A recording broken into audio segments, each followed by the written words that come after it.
You are muted, I think, Jeffrey. Yes. All right. Well, I'll start again. So that was my little impression of Marcel Marceau, minus the walking, doing the window stuff. So Ramadan Mubarak, everyone. This is my fourth time of introducing the Dialogue Society IFTA celebrations. We are aiming to finish all our speeches by 8:15, which the Imam reliably informs me is the time where you can all start drinking water and eating dates and breaking the fast. We have a host of literati from Brighton and Hove to speak to you today. And I'm scanning my lineup of there is the mayor. Yes. Yeah. Unfortunately, you can have my face or you can have my badge, but you can't have both because they don't. Thank you very much. Well, I will be introducing you later, Alan, but I would like to introduce the Imam, Uthman Jiba, who is going to start the ball rolling. So over to you, Imam. Thank you very much. Good evening, everybody. It's fantastic to be here with everybody. I know we only have 3 to 5 minutes, so I'm going to get started straight away with a very brief recitation from the Quran, from one of the chapters, which discusses community cohesion and which discusses the importance of working together as a community and embracing diversity.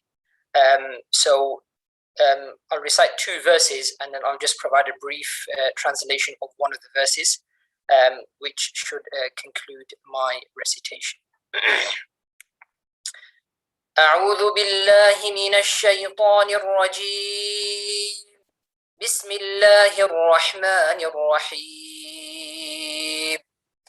يا أيها الذين آمنوا لا يسخر قوم من قوم عسى أن يكونوا خيرا منهم ولا نساء من نساء عسى أن يكن خيرا منهن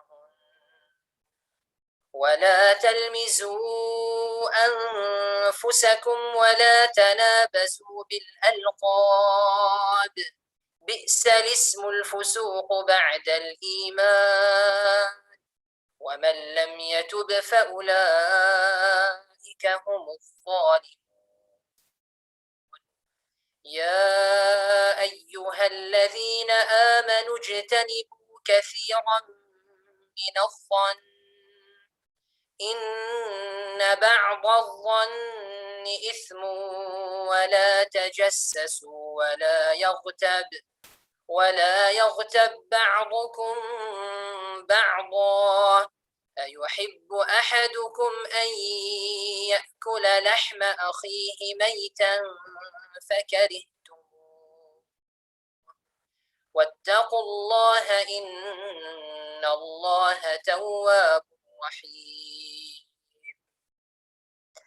يا أيها الناس إنا خلقناكم من ذكر وأنثى وجعلناكم شعوبا وقبائل لتعارفوا إن أكرمكم عند الله أتقاكم إن الله عليم خبير صدق الله العظيم.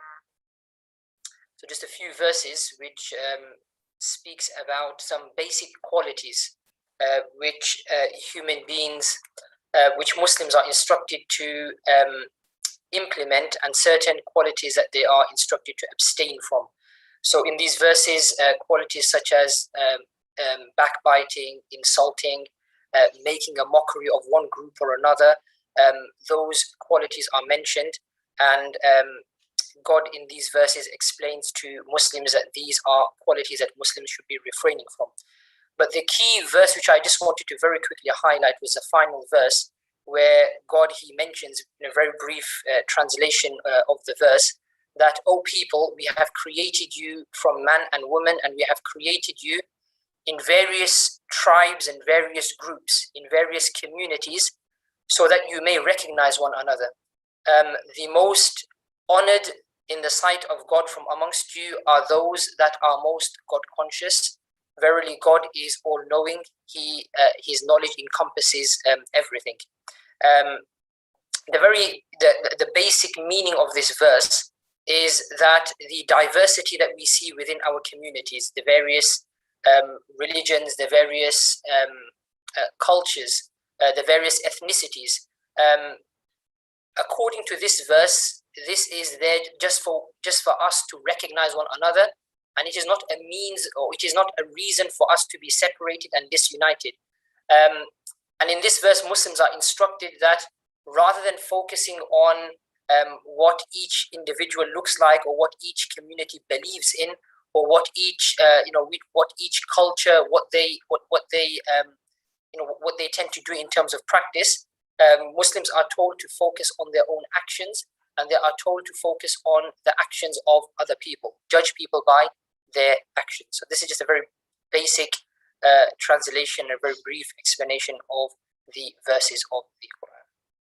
That concludes my session, or that concludes my part of the session. Thank you very much.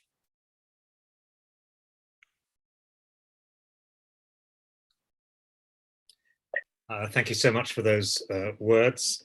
As you notice, I'm very bad at unmuting myself. Many people would love to shut me up. I managed to do it myself this evening. But if you are watching and following this event on YouTube or Zoom, and you're not one of our speakers, can we just ask you to watch it on mute, because there'll be awful feedback if you certainly if you watch it on YouTube with the sound on. I would now like to ask Sir Peter Field to take the stage, as we say, our virtual stage, and say a few words. Sir Peter.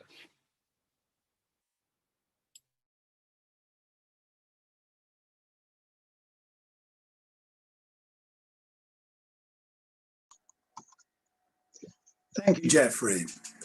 Mr. Mayor, distinguished guests, ladies and gentlemen, can I start by thanking the Dialogue Society for gathering us all together today for this very special Ramadan event. I'm delighted that there are so many representatives here demonstrating the diversity of our city. I'm only sad that we cannot meet in person, but the coronavirus pandemic has meant that we need to be careful to avoid spreading the disease. Many of us have been isolating, and many are understandably cautious. But even so, there have been countless examples of individuals and communities supporting and helping each other. And now, as we come out of lockdown, events such as this highlight the way in which we can develop a closer city community by showing friendship and care to our neighbours and other faith and non-faith groups. Throughout the pandemic, many have lost loved ones. Many have been there when relatives or friends have suffered with it. Many have been cut off from contact with their loved ones, Many have been scared, but now we have a vaccine, we can be more confident of the future. Many of you have also played your part in volunteering and committing support to frontline workers. And for that, I know Her Majesty would want me to thank you. Whatever your lockdown experience, I hope that you have remained positive and your mental health has not suffered. I know it has affected many people, but I hope that they have not had to suffer alone. The Dialogue Society urges us to develop a spirit of inclusivity, to talk to our neighbours, whoever they are, and care for them. I know that this has been uppermost in many minds over the last 18 months, and even as we return to a kind of normality, we must make sure that those that are alone do not suffer. So it is good to see so many representatives of our community here today, showing their willingness to become involved in meeting up again for a common cause and helping to build back and expand our cohesive society. I know that Her Majesty welcomes this approach, and I hope everyone participating in this event this evening will gain comfort that we are not alone, we are many, and we need to continue to look after each other. And most important of all, we need to work together to implement the Dialogue Society's aims of long-lasting peace and unity. This is an objective we can all share in. Thank you.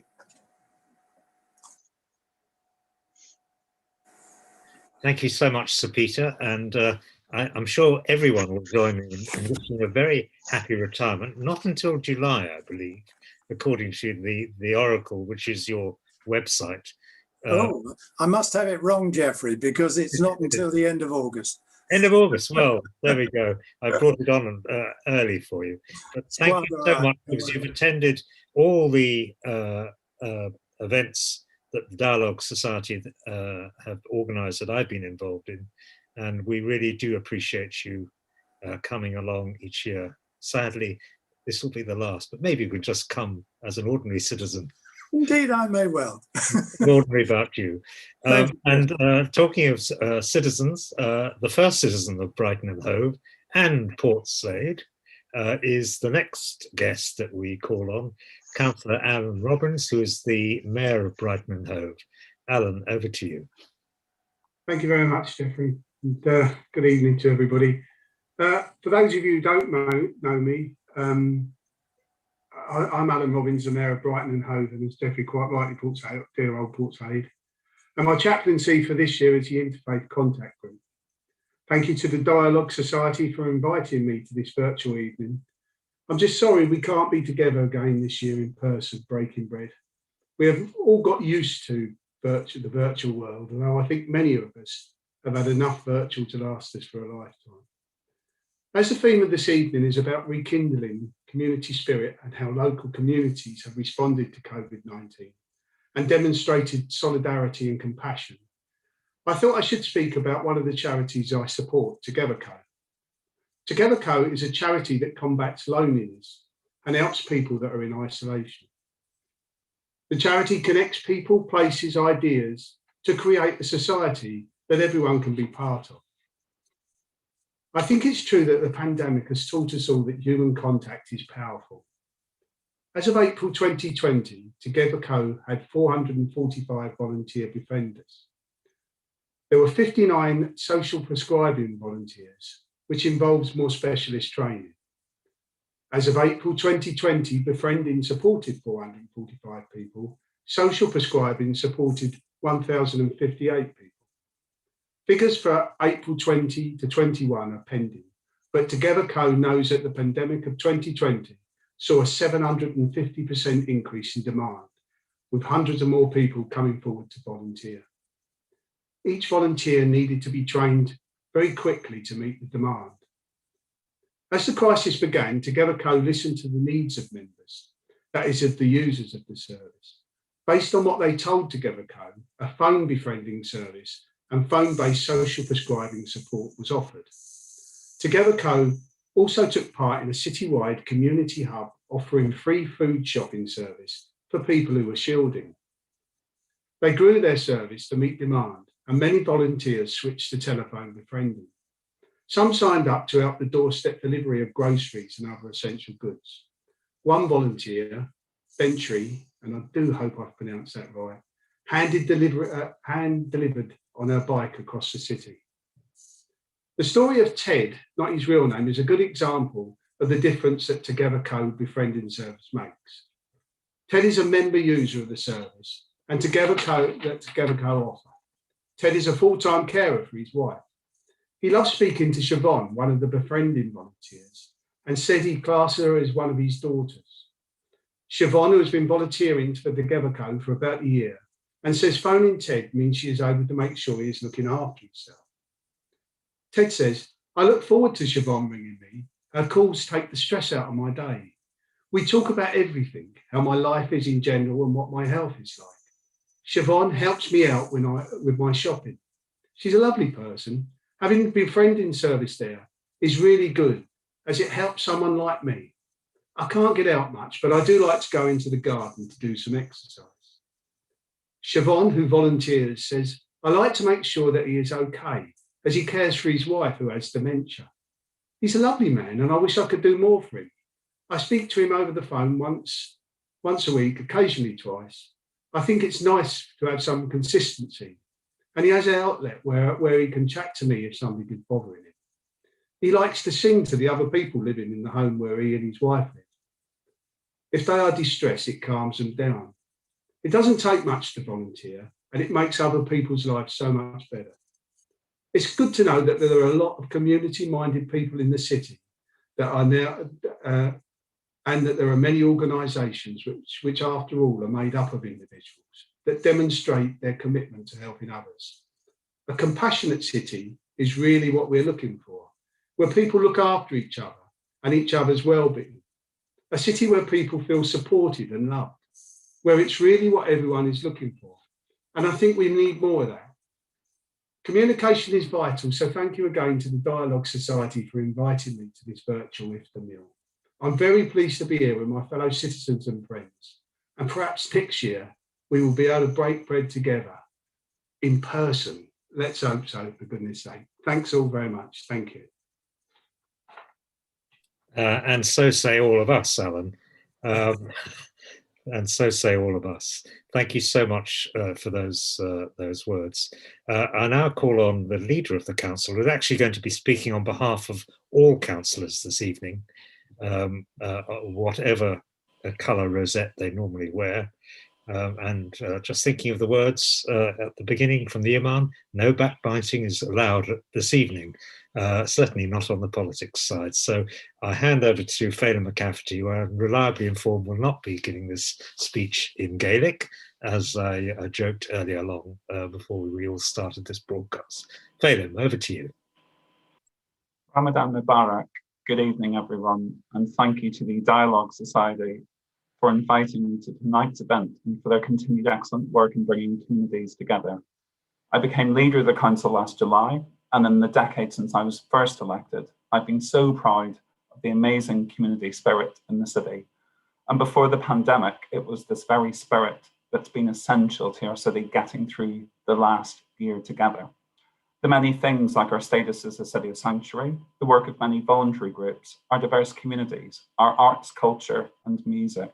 The list goes on, and these are all key parts of our city's fabric, and a timely reminder that communities are the solution and not the problem. COVID-19 has obviously been a huge challenge to the city, and 463 people in our city have paid with their lives. Although I would like to thank all communities in the city for their amazing efforts in battling the pandemic, sadly we're not over it. It's also been an unsettling and fearful time for many. Everything from job losses, fear of losing a home, isolation, food poverty, homeschooling, mental health. But also the pandemic has proved beyond doubt the community spirit that flows through the very heart of our city. In fact, the very essence of Ramadan could arguably be seen throughout the city's response to the pandemic: forgiveness, togetherness, kindness, charity, humbleness. and today that instead of fear, we can stand together as friends and hope. From informal groups and volunteers to work from the council's community hub, volunteers doing everything from providing food parcels, checking in on neighbours, sending meals to NHS workers, and faith leaders have been key to harnessing the efforts of communities, coordinating volunteers and sharing those key messages about how to stay safe. In terms of then how we recover well and heal in ways that protect our precious environment, this has to include space for a better future for Brighton and Hove, as we know that the recovery for many is still a real struggle. I'm thrilled that in the next few days, the council will be stepping up once again to help. We'll be increasing funding for community groups, recognising the disproportionate impact the pandemic has had on BAME, disabled, women's and LGBT+ population. We're also understanding the massively important issue of helping people who can't afford not to work. And so we'll be providing more financial support to help them. We'll also provide more financial support for rough sleepers and for food banks too. But we also want to create a stronger city. And so we're putting more funding into hate crime work so we can keep reaffirming that bigotry and prejudice have no place here. We're also continuing the anti-racist work the council wants to drive through the whole city, and the Community Advisory Group on Racism is spearheading the calls for the bold change we need and providing challenge to ensure the council stays on track. But our response is also about staying together, because sadly, we don't know when we will finally suppress the virus, and we can't be assured, sadly, that this is the last pandemic. So we're committed to keeping our city a welcoming place for all, and a city where we can thrive and our good health is prioritised. That means streets we feel safe on. It means improving our environment. It means improving our playgrounds and sports facilities, creating opportunities for businesses to take over empty shops, supporting our local businesses and independents and the self-employed. We also need to acknowledge the isolation and bereavement that COVID-19 has created, and we need to keep supporting the vulnerable so they can connect as society reopens, and keep our eye on the data to protect those we love. In terms of closing remarks then, as we seek to recover, we need to hold on to the things that we have relearnt from the pandemic, that improving our well-being and health includes staying connected to each other. But if there's one thing I know about the special place we all call home, it's the city's creativity, ingenuity, compassion, and flair. And if there's a place that can carry on responding positively and together to this crisis, it's Brighton and Hove. Looking ahead, I'm optimistic about our city. Social justice and community action flow through the city. And as leader of the council, I want the council to use all the levers it can to enable communities to thrive and to flourish. Thank you.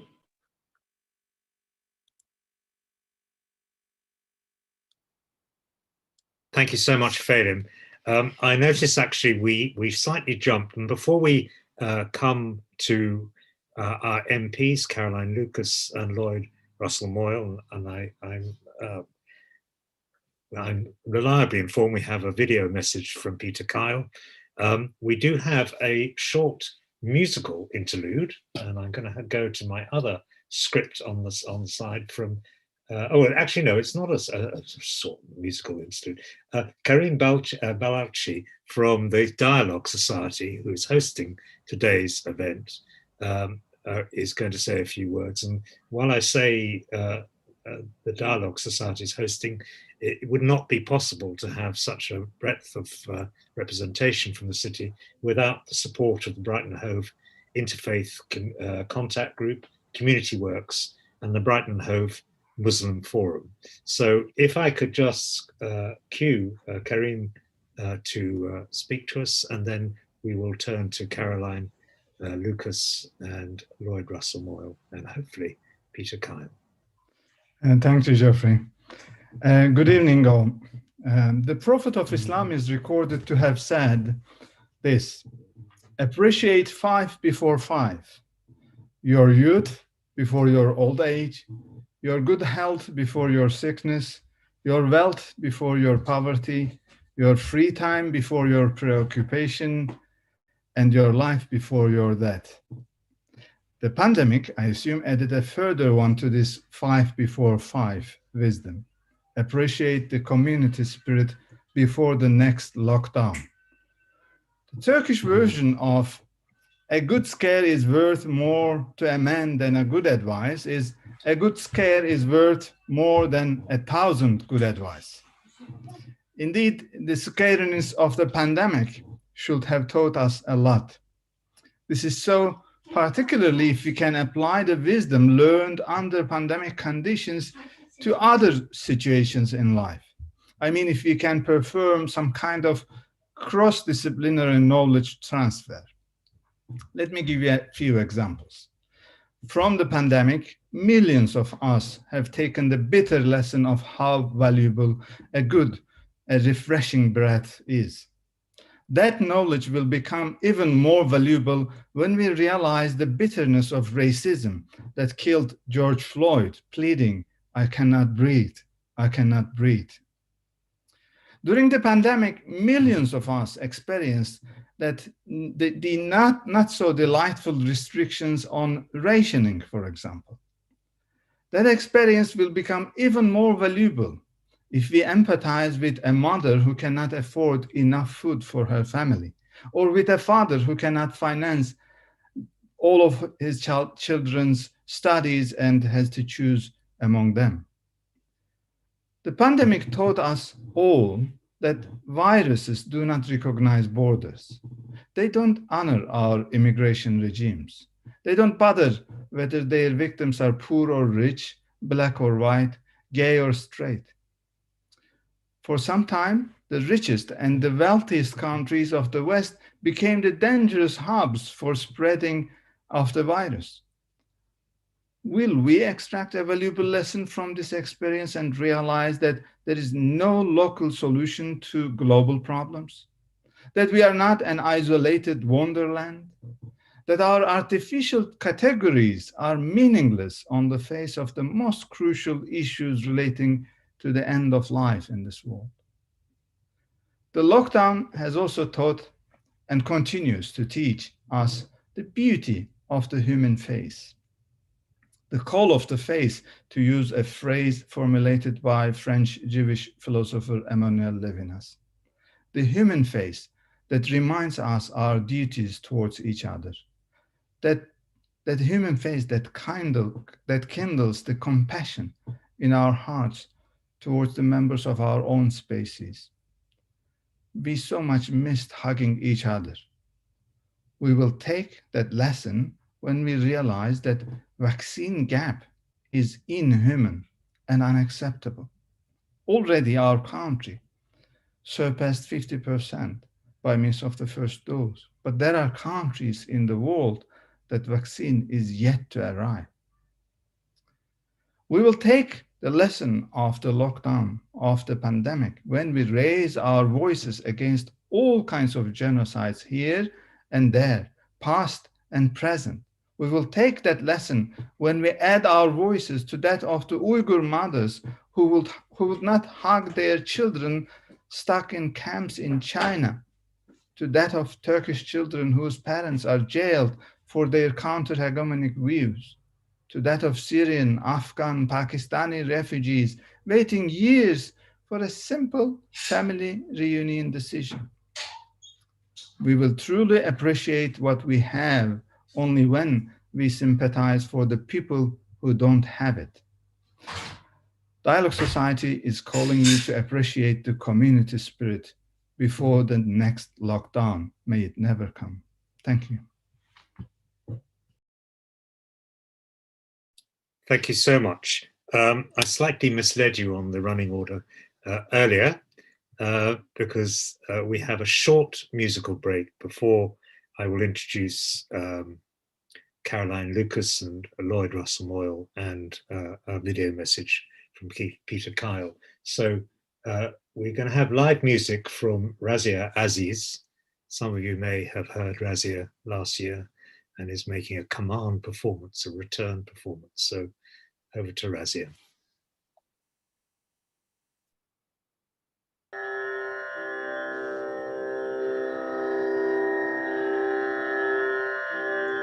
Ahe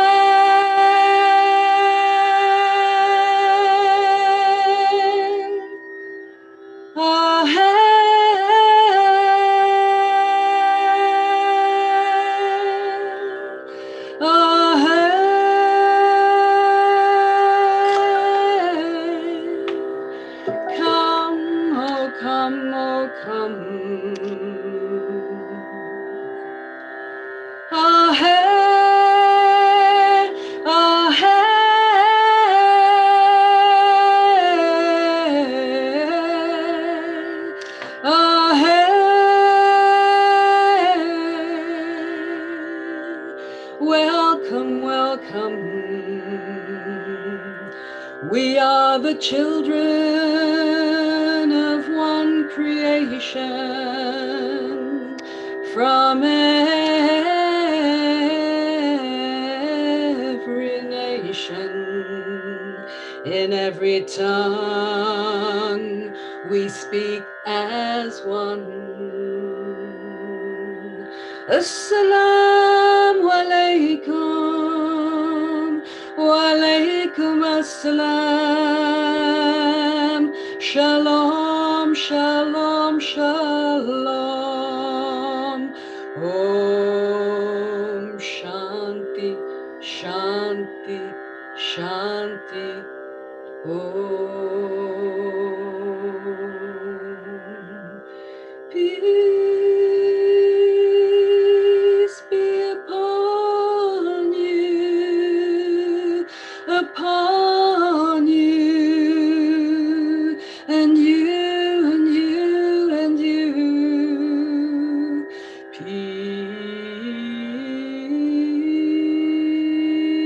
Peace be upon you.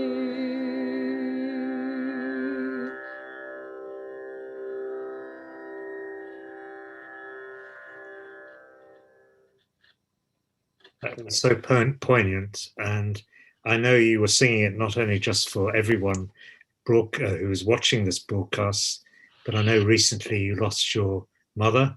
That's true. And I'm sure wherever she is looking down, she would have been so proud of you. Thank you. Thank you. If I may offer another Please. tune. Thank Please you. do.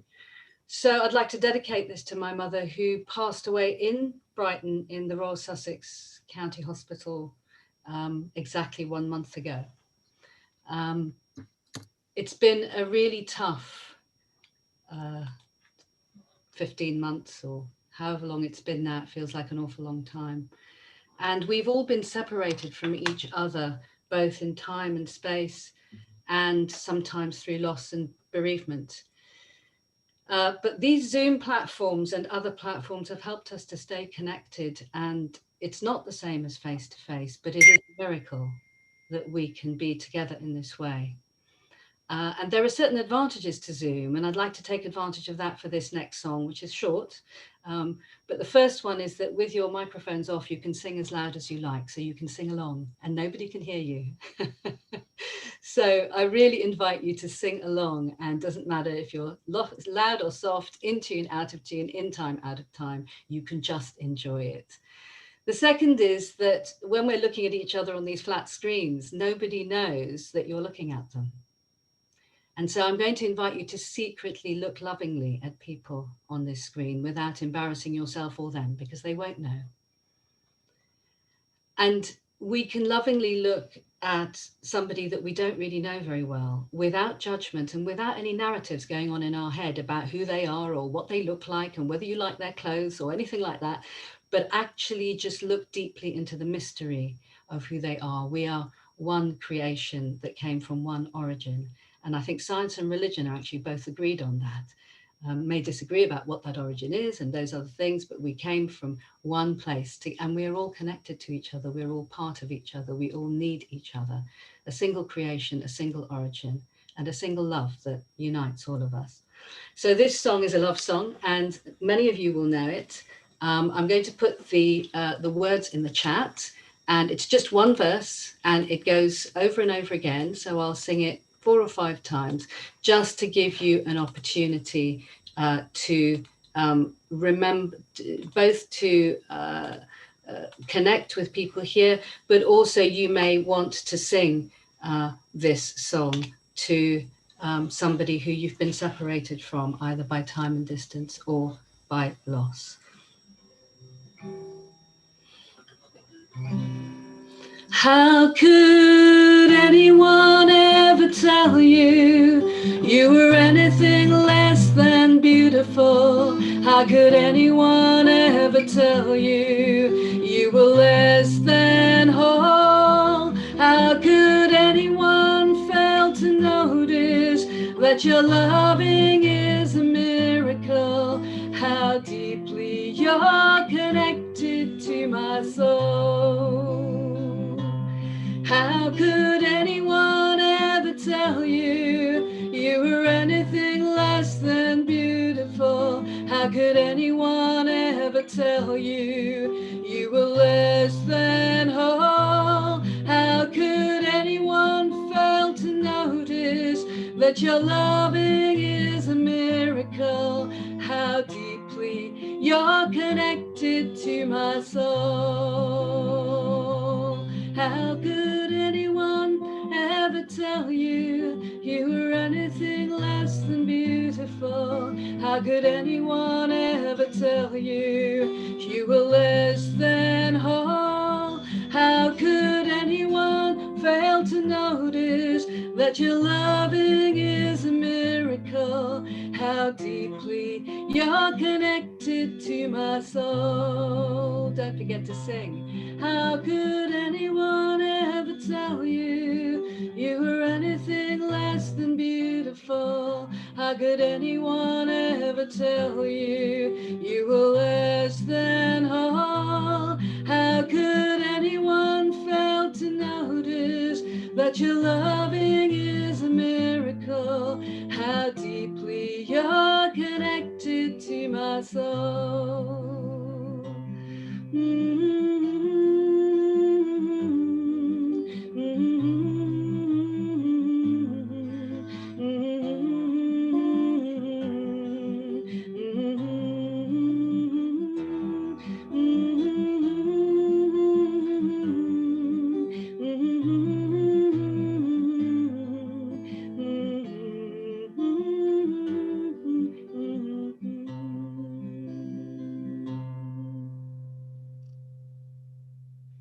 Thank you so much, and for that song, and I guess a tribute to your mother as well.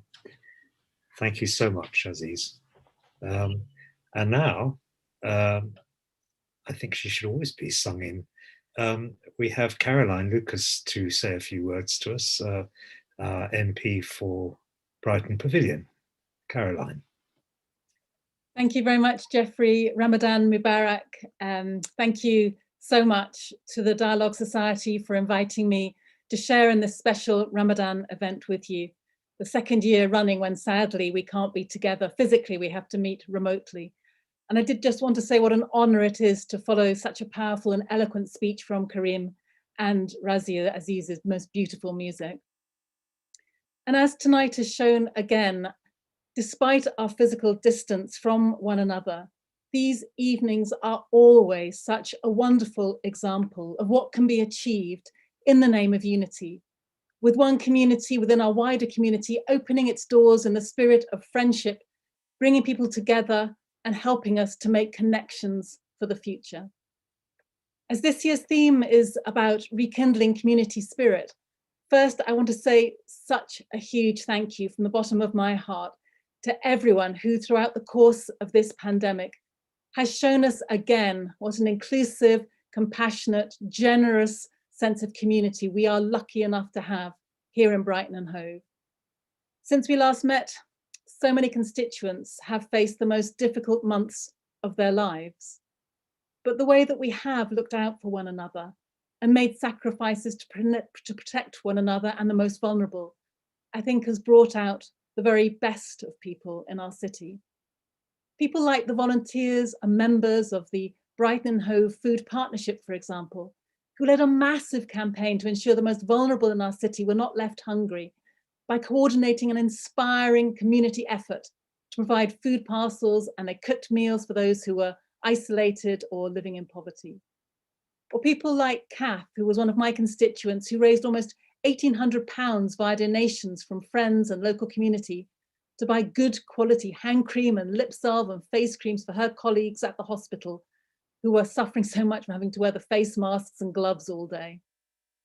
People like the members of the Al-Quds Mosque who organised deliveries of delicious homemade food to key workers at the city's Royal Sussex County Hospital. And there are so many more. These countless selfless acts have inspired me since we last met. And I think they show that the flame of community spirit is still very much alive and burning brightly.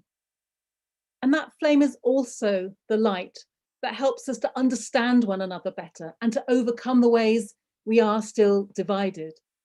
Because of course there are still huge challenges. This crisis has shone a spotlight on the inequalities which remain in our society. We may well all be weathering the same storm, but we are very much not all in the same boats. Some boats are very much more seaworthy than others. We've seen, for example, the disproportionately high number of COVID-19 deaths in Black and ethnic minority communities, and that hasn't been addressed with the urgency or the priority that it deserves. And in that context, I think it's important to reflect on the central principle of the Dialogue Society, which is dialogue itself.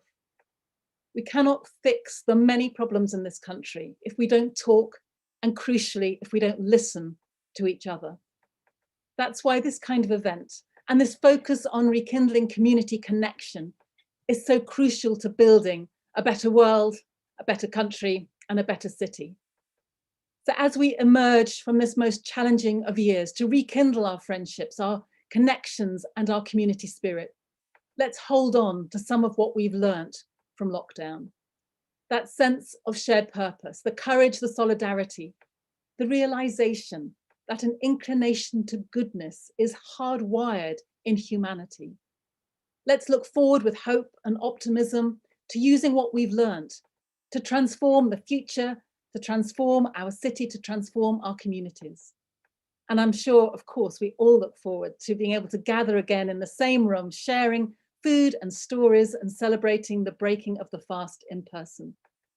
So until then, thank you again so much for inviting me to join you tonight. I hope you're all keeping safe and well, and many apologies that I can't stay the whole evening. I've got another meeting a little later on, but thank you so much. It's been wonderful so far, as always.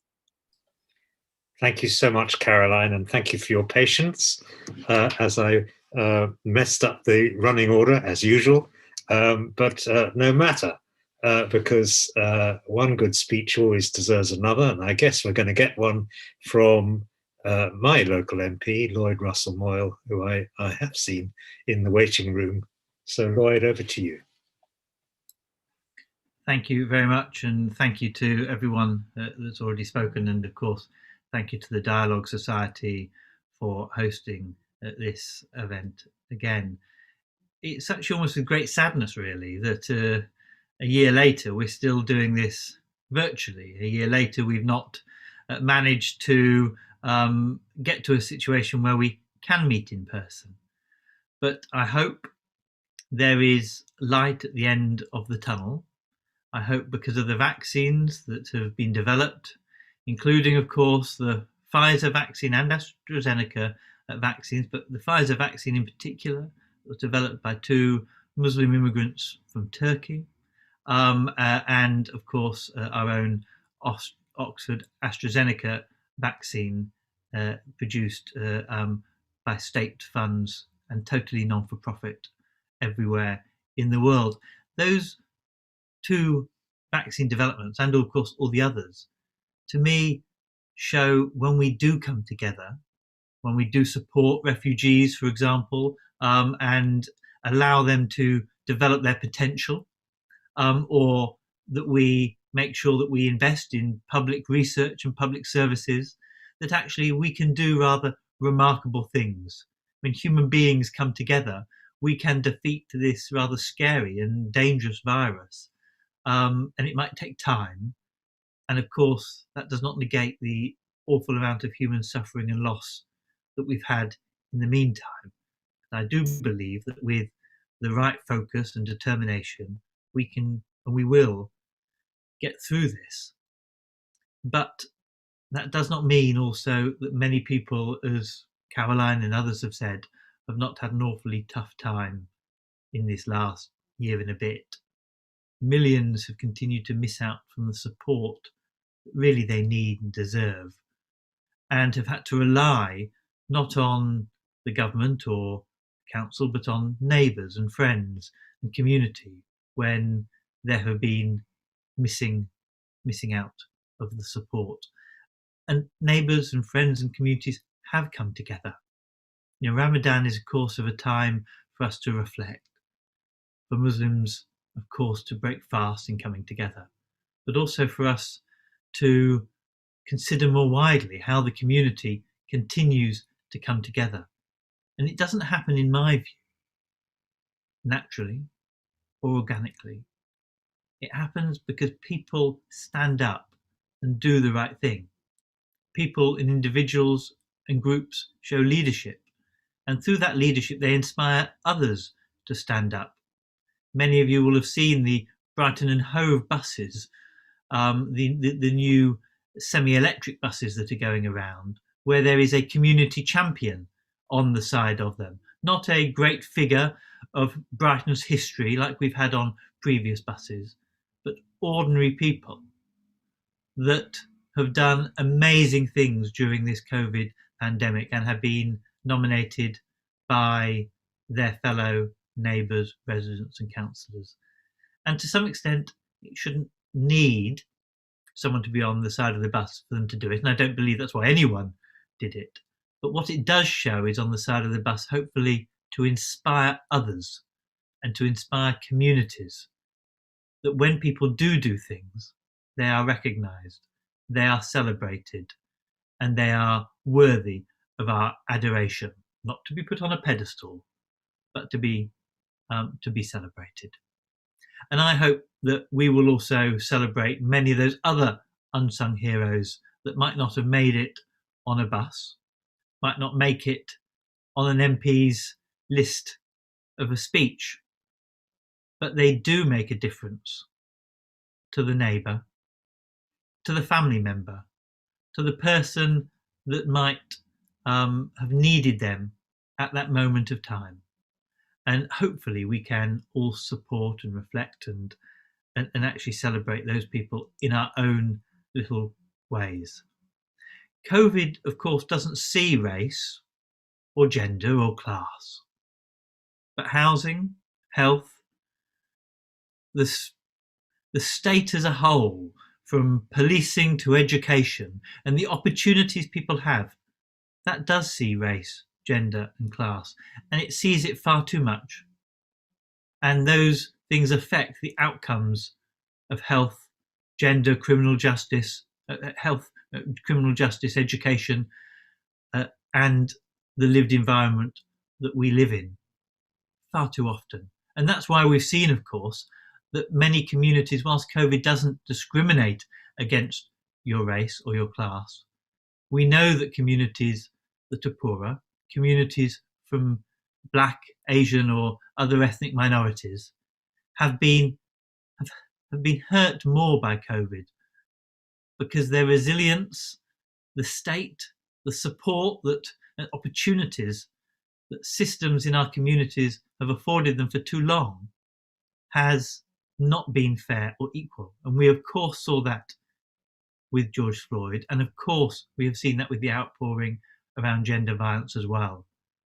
And if community is to mean anything, it also means that we must redouble our efforts to make sure that we don't have one community for some and a second-class community for others.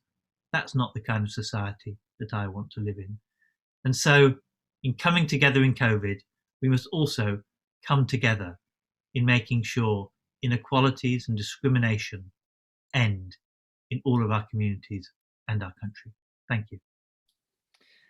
Well said, Lloyd. Thank you so much for those words. And now, as they say, a word from our sponsors. No, actually, it's Peter Kyle, who can't be with us this evening, but he does send us a video message, which is going to be cued now. Ramadan is a really important month. It's a period where people of Muslim faith are brought closer to God through fasting. It's also a period where people are reaching out in order to offer extra support to people in need across our community. The Dialogue Society has been doing this time every year that I've been a Member of Parliament here, by bringing people together of all faiths and none to understand and share in the significance of this point in the calendar. We are able to create a more inviting, a more friendly and a more humane community here. So to everybody who is celebrating Ramadan, who is fasting at this point in time, I offer my very best wishes, and to people of all faiths who are really working hard to rebuild our community after one of the most difficult years in our lifetimes, then I certainly offer my very, very best wishes and gratitude.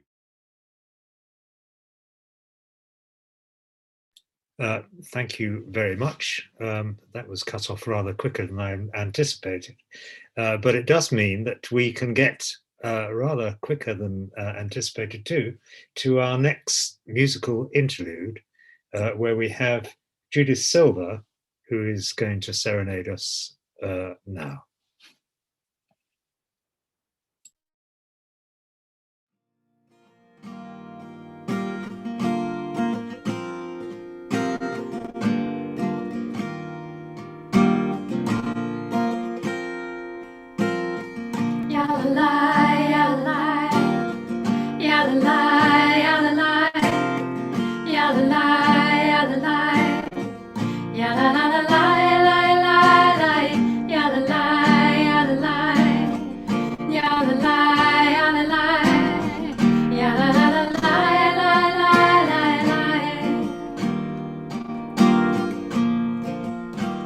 We are blessed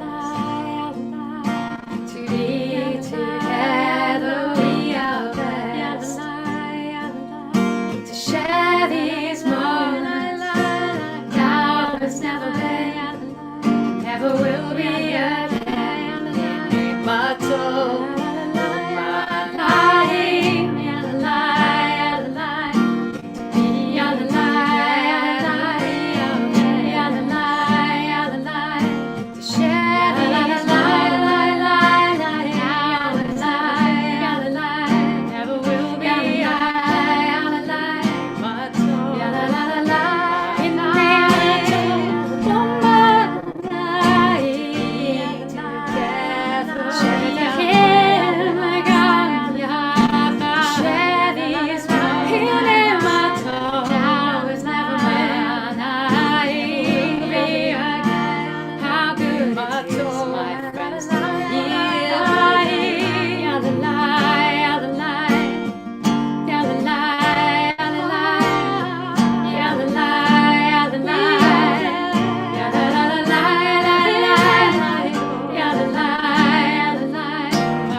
Well, you expect one Judith Silver and then you get three.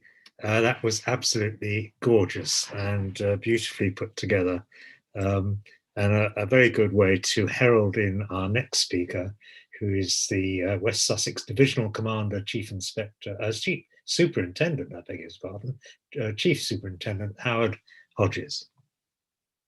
Yeah, good evening. I hope you can hear me okay. There is only one of me, I'm afraid. So, but yeah, so thank you for the invite to the Dialogue Society. Really privileged and humbled to be here.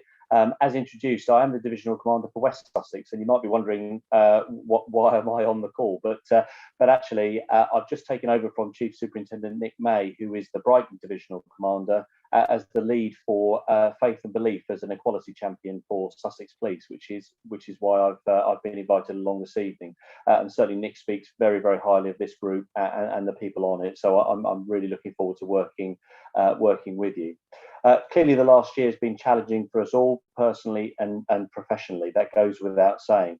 And certainly for myself, I've been out of force on a secondment for the last year. Just came back in February, and I was with the National Police Coordination Centre in London, and we were at the heart of coordinating the police response to the pandemic. So I've seen that up and across the country in terms of the impact that's having, not just on Brighton and not just on Sussex.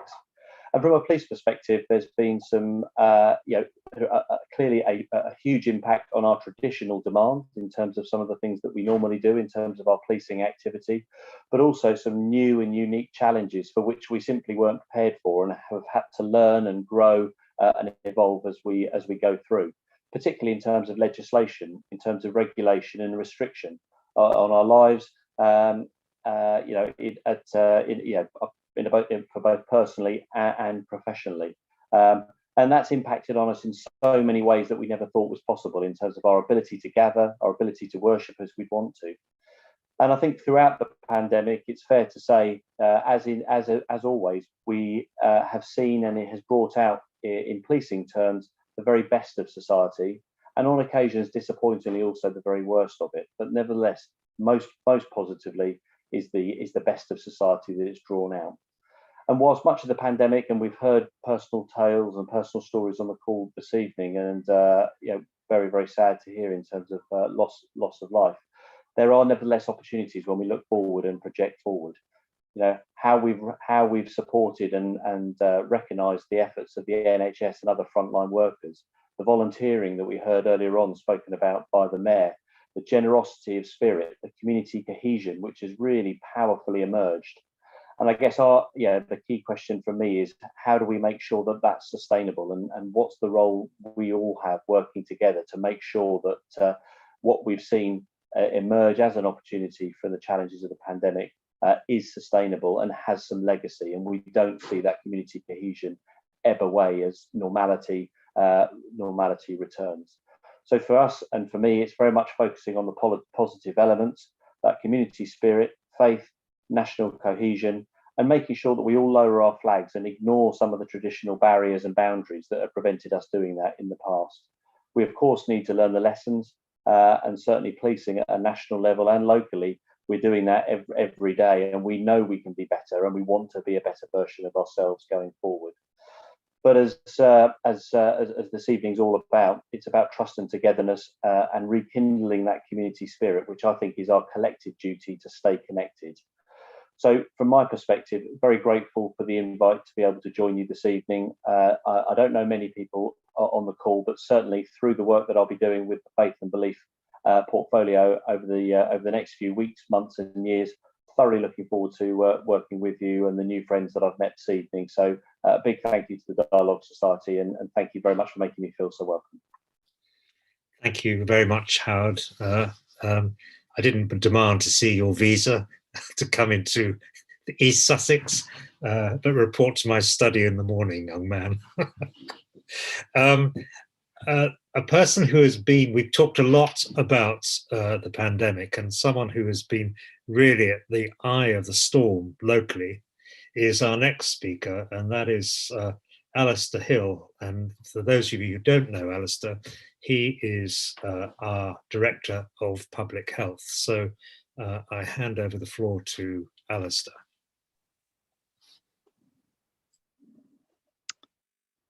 Thank you, Geoffrey. Thank you, Geoffrey, and thank you so much to the Dialogue Society for inviting me to the Iftar event. I'm very honoured to be asked. This is the second Ramadan that has taken place in the pandemic, and it must be such an enormous challenge to everyone. So I want to thank the Muslim community and indeed everyone across the city for their patience and commitment in protecting public health and keeping everyone in the city safe. Now, over the last year, all of our lives have been touched by the virus. However, its impacts have not been experienced equally. The pandemic has taken a greater toll on the more vulnerable and has amplified the social and economic inequality that is ingrained throughout our society. In response, people across Brighton and Hove have been galvanised to support and help those less fortunate and the more vulnerable, and we have been so inspired by these efforts. As charity is so central to the month of Ramadan, this is an opportunity to recognise the kindness and the generosity of the Muslim community in the pandemic response, including supporting people in need throughout the city, responding to the virus, but also helping protect mental health and well-being. And of course, as well as those volunteering, I want to recognise the tireless efforts of those working on the front line in the NHS, in social care, and in other key services who've helped keep the city running, as well as care for the sick. During the pandemic, my team and myself have been able to meet with a number of international faith and Arabic speaking groups through the city to discuss how to keep everyone safe, how to help people to access health services and promote the vital role of vaccines. I've been so impressed by the leadership provided by these groups and their members, and it's helped to build a consensus within the city on the importance of adhering to the often quite challenging restrictions we've all faced. So preventing transmission and protecting our communities. I look forward to sustaining those relationships, sustaining those friendships, and working together with the faith sector in years to come to improve the health and well-being of the city. The relatively good news in the UK is tempered by the worrying picture that we see in so many parts of the world. However, I believe there is good reason to be hopeful.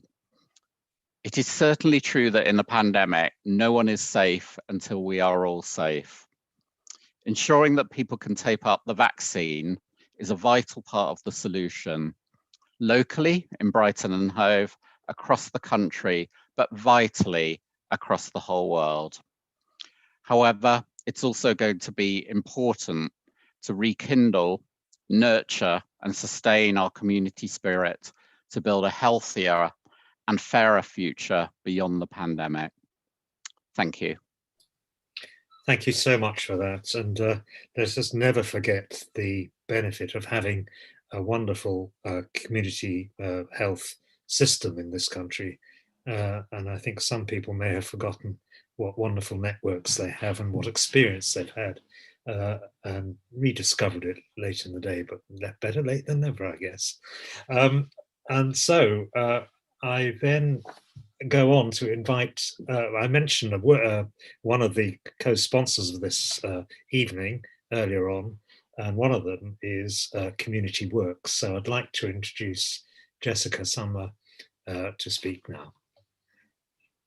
Thank you. Ramadan Mubarak, everyone. Some of the other speakers have talked about the response and how we've all come together. And I think for a lot of the community groups and voluntary organisations, there's been a lot of adaptation. They've adapted their delivery. They've set up new ways of working to meet the needs of our various across the city. There have been new partnerships created. So opportunities to come together have been sought and created to reach communities in ways that those communities want. I think in terms of how the response has happened, there's a lot to learn about how we approach partnership working, how we create opportunities, and the response has varied. You've heard examples around food banks and provision of food parcels. There've been daily advice and support groups set up on WhatsApp and on Facebook and via Zoom. We've had organisations say to us that they've been able to reduce anxiety caused by COVID and ensure people are safe at home with all they need. And that safety is a huge part of all of us feeling that we're able to move forward. During the first lockdown, we heard from one organisation that they'd made over 4,300 calls just during that period. And those calls were just to have a chat, just to check how people were doing. So that importance of communication and actually trying to reach people was seen throughout the past year. We've seen networks. So Caroline mentioned earlier, the food network. There were 45 different working together to meet the food needs across our city. We had organisations telling us they took on as many new volunteers during the lockdown as they had done in their previous year. So that gives you an idea of the scope of volunteering that took place. There were brand new groups that came into being. So the Brighton and Hove Migrant Support Group was created, and that was hosted by Sanctuary-on-Sea, originally created to coordinate emergency food distribution migrants in the city. But then that group adapted and changed so that it became a working group looking at broader issues, including housing and homelessness, access to healthcare and mental health.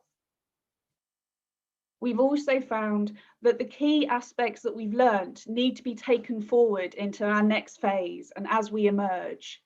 And some of that comes to our key values, and you've heard a lot about values. And I think that commitment to open, honest dialogue between organisations, between groups, between communities is key to that success in our next phase.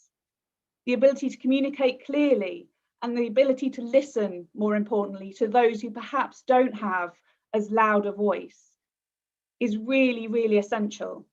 We need an awareness, a recognition and respect for each other's strengths and contributions. We need a shared common purpose.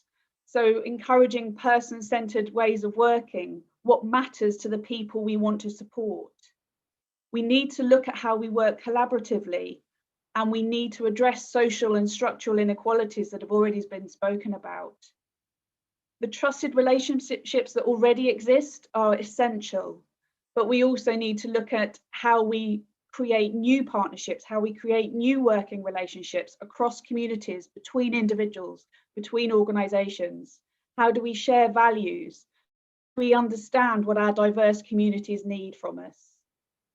There is a temptation to return to normal and find stability in familiar structures, which should think. The new reality is one of increased need. Budget gaps, funding issues are often spoken about, but that should be resolved by more interaction and more open exploration of what is possible. The positive developments that we've experienced during COVID around new ways of working and new solutions, the flexibility that is possible are the only ways to create better responses to the needs and challenges that are coming. Thank you so much for those words. We've literally got the fast will be broken at 15:15. It is now, according to my handy ticketing Timex watch, it is just gone 7 minutes past.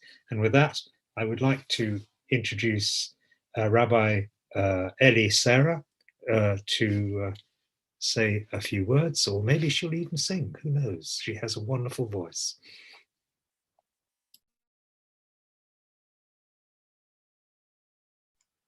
Ramadan Mubarak, everyone. Good evening. And I'm sure we're all very grateful that this event has been organised by the Dialogue Society. And thank you so much for inviting me. I'd like to begin with remembrance. I want to light a candle. Oops. To light a candle, and I'd like to recite the memorial prayer, because I'm very conscious, that in the past year, more than 127,000 people have died of the virus in the UK and Britain. That includes 463 people in Brighton and Hove, and that more than 3 million people have died worldwide.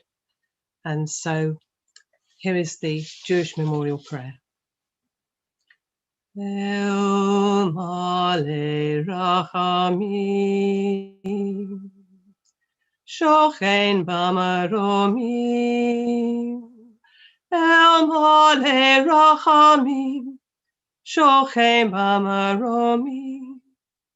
Hamsei mnucha nechona, tachat kanfei hashchina, b'malot Kadoshim u'dohorim, b'malot kadoshim u'dohorim, Kazohar rakia, Kazohar rakia, Matirim et nishmot hanichbadim havim shachu, le'olamah. Ana Baal Harachamim, Baal Harachamim, Hastirei, B'seter knafecha le'olamim, B'tzro hachayim, et nishmatam, B'tzro hachayim, et nishmatam. Adonai hu nachalatam, yanuchu l'shalom, al mishkavam v'nomar amen. O God, full of compassion, exalted God, grant perfect rest under the wings of your presence to our loved ones who have gone to their eternal home. Merciful God, grant them your protection forever, and let their souls be bound up in the bond of eternal life. The Eternal One is their inheritance. May they rest in peace. And let us say, Amen. So this past 14 months of the coronavirus pandemic has been a time of unbearable loss. But we know, and we've been speaking about it this evening, that in the midst of this unbearable loss, the pain and the suffering, we've also witnessed and experienced and engaged in the most marvelous acts of compassion and loving kindness. We've seen people come together as neighbors, as communities. We've seen people's spirits lifted as they help one another and reach out to one another. And that has been truly wonderful. We've seen so much compassion and solidarity. And so I'd just like to close with the prayer I wrote last March as the pandemic was taking hold, a prayer about the coronavirus, which is a tribute, I hope, to that spirit.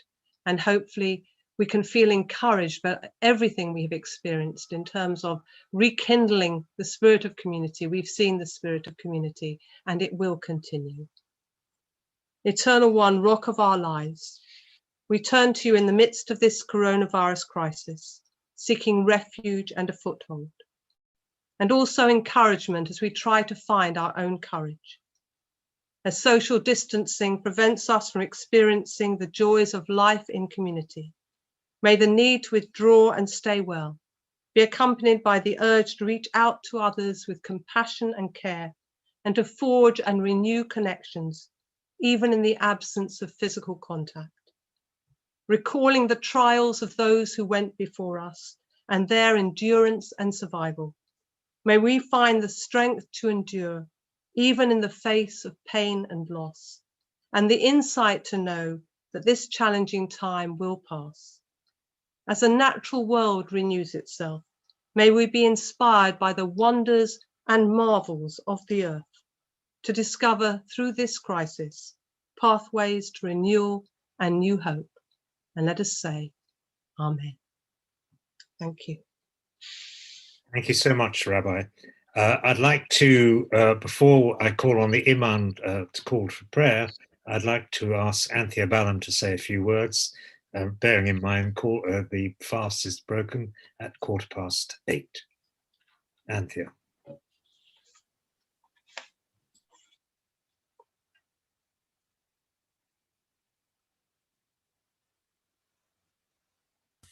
I'm unmuted. I'm unmuted, Jeffrey. Thank you. Thank you very much, Ellie, for that beautiful prayer. And thank you, Mr. Mayor, for your support and making the Interfaith Contact Group your chaplain. Fantastic appreciation to the Dialogue Society, to Karim and to Mahmoud. Amazing, an extraordinary occasion, bringing together people who are busy in conflict in other parts of the world, in beautiful friendship and understanding. Thank you very, very much for making this opportunity, which is deeply emotional and extremely beautiful. In honouring the theme of rekindling the human spirit, I feel that community doesn't actually confine itself to humans. True community embraces humanity in its entirety. So rekindling community spirit is an inclusive rejuvenation process. And I'd like you to share this with me in this moment. And we know about the builders of walls. These are people with ideas. They are tyrants, they are politicians, they are ghetto managers, and they are soldiers. And we know about the victims of walls. The Mexicans, the Protestants, the Catholics, the Germans, the Jews, the Arabs, the Chinese, the Uyghurs now, and adults, teenagers, toddlers, mothers, children. In the hour of the pandemic, some people chose actually to wall themselves up, to protect themselves and to protect you and me. Some actually did self-imprisonment, voluntary enclosure, solitary confinement. Extraordinary. Their sacrifice has been our reward. Behind and beyond walls are givers and takers, and many of the takers exploit the plague, and many of us know who they are. Some talk to us every day, and they even tell us what to do. Behind and beyond the walls dwell the givers, and we've been talking about the givers. You've all talked about them. Race, religion, age, gender are of no importance to them. Muslim, Jew, atheist, Christian or pagan, all are welcome. The givers just don't care. They are caring.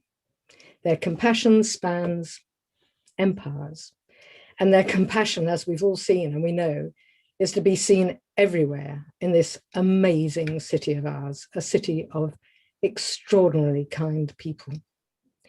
The givers transcend walls, and they touch us and they offer comfort, and they share loving kindness and healing and sustenance, and they share everything from books to food, and they are modest and extraordinarily invisible. Today I dream of walls, I dream of imprisonment, walls of prejudice and protection, and walls of isolation, all very challenging. And today I ask us to hold so many people in our hearts, the givers, the healers and the healed, the outsiders and the prisoners in sickness and in health, families, friends and neighbours, and outside the walls, beyond the ramparts, the hedges, the shrubs.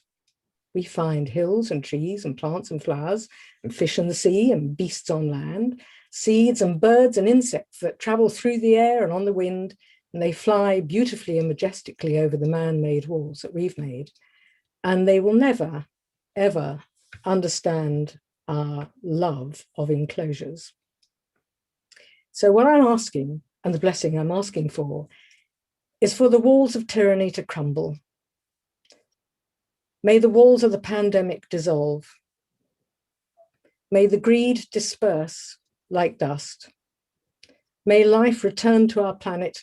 May birds fly back to the nest. May the air become pure, and the humans and the animals and the fish and all the life be as one, so that we may offer kinship and kindness, and above all things, love for each other and our planet, for the spirit of life cannot be contained by man-made walls.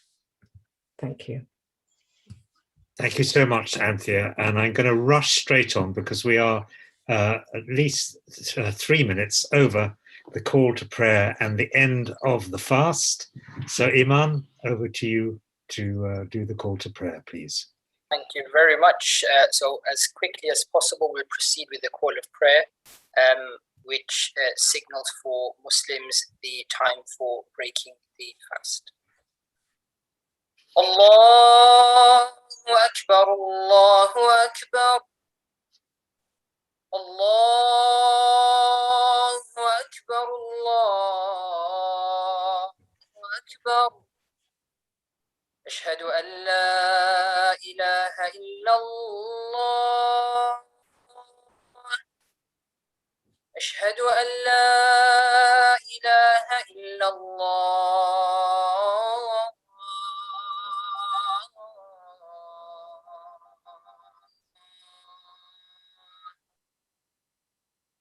أشهد أن محمدًا رسول الله أشهد أن محمدًا رسول الله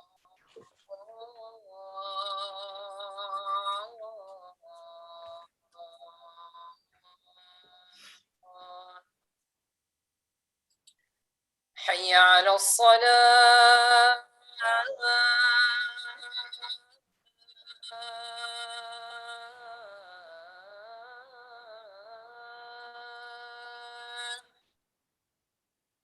حي على الصلاة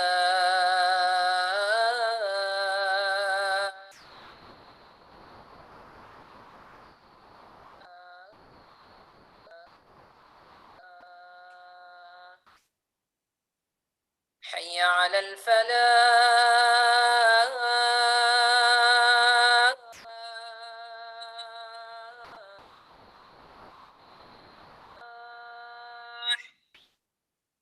حي على الفلاح